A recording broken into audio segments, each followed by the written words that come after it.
Licensure examination for teachers. 33. Ang tinanggap niyang tulong ay tila habog sa uhaw na tadutot ng bulaklak. Ano ang katumbas ng kahulugan nito?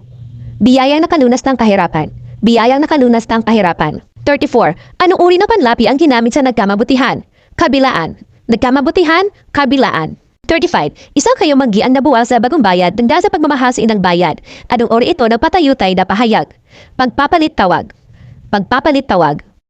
36. Alis sa mga sumusunod ang patungkol sa pagpapahalaga sa pagtitipid.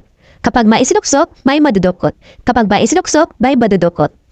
37. Anong uri ng pagbabagong morpoponimiko ang naganap sa litang pamunas? Asimilasyong ganap.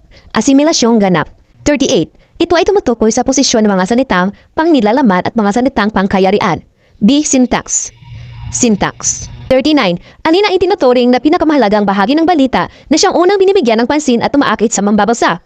Lead. Again, lead.